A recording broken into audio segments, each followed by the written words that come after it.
weight loss လုပ်ဖို့အတွက်လက်ဝက်နီလန်ကတကယ်ကိုမလိုအပ်တာပါ fat burner တွေ detox tea တွေဒါတွေကတကယ်လိုအပ်လားဆိုရင်လုံးဝမလိုအပ်ပါဘူး weight loss နဲ့ပတ်သက်ပြီးတော့မှနောက်ွယ်မှာရှိတဲ့ side effect အကြောင်းကိုနားလည်ထားမယ်ဆိုရင်တကယ်လုံလောက်ပါတယ်ဒီတော့ weight loss ဖြစ်ဖို့အတွက်ပါတယ်လို့လဲအဖြေကတော့ရှင်းရှင်းလေးပဲကိုယ့်ရဲ့ခန္ဓာကိုယ်မှာရှိတဲ့စားတောက်နေတဲ့ကယ်လိုရီထက်သုံးစွဲနေတဲ့ကယ်လိုရီကပိုများနေတယ်ဆိုရင် weight loss ဖြစ်ဖို့ဖြစ်ပါတယ်ဥပမာနားလည်အောင်ရှင်းပြရမယ်ဆိုရင်မိတ်ဆွေက weight loss လုပ်ချင်တာပဲဖြစ်ဖြစ် fat loss လုပ်ချင်တာပဲဖြစ်ဖြစ်အရင်ဦးဆုံးကိုစားတဲ့ကယ်လိုရီက2000လောက်ရှိတယ်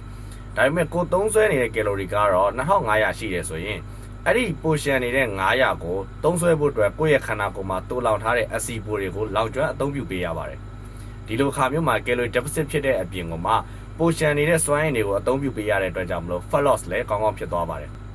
တကယ်စဉ်းစားကြည့်ရင်ကျွန်တော်အခုပြသွားတဲ့အပိုင်းထဲမှာဂျင်သွားဖို့ဆိုတဲ့အပိုင်းတော့မှမပါသေးပါဘူးတကယ်တော့ဂျင်ယုံတယုံကိုသွားပြီးတော့မှလေ့ကျင့်ခန်းပြင်းပြင်းထန်ထန်လုပ်မယ်ဆိုရင်တော့မှကျွန်တော်တို့က calorie တစ်နာရီအတွင်းထဲမှာ900 900ဘန်းဖို့ဆိုတာကတော်တော်လေးပင်ပန်းတဲ့အလုပ်ပါဒီ calorie 900 900လောက်ကိုကျွန်တော်တို့ကအစားတောက်နေနဲ့စားမယ်ဆိုရင်အာလူးကြော်တစ်ထုပ်စားကျွန်တော်ရေခဲမုတ်တစ်ခွက်စားတော့မရှိပါဘူးဒီတော့မိတ်ဆွေကရေခဲမုတ်စားပြီးတော့မှအဲ့ဒီရေခဲမုတ်တန်မိုးရှိတဲ့ calorie ပမာဏကိုဂျင်းယုံမှာသွားပြီးတော့ဖြုံးမယ်လို့တွေးထားရင်တော့မိတ်ဆွေဒါမာယူရကြတဲ့အဆင့်ကိုရောက်နေပါပြီမင်္ဂလာပါကျွန်တော်ကတော့ fitness trainer နာနာဖြစ်ပါတယ်မိတ်ဆွေတို့ကိုဝေးချဖို့အတွက်ကူညီပေးနေပါတယ်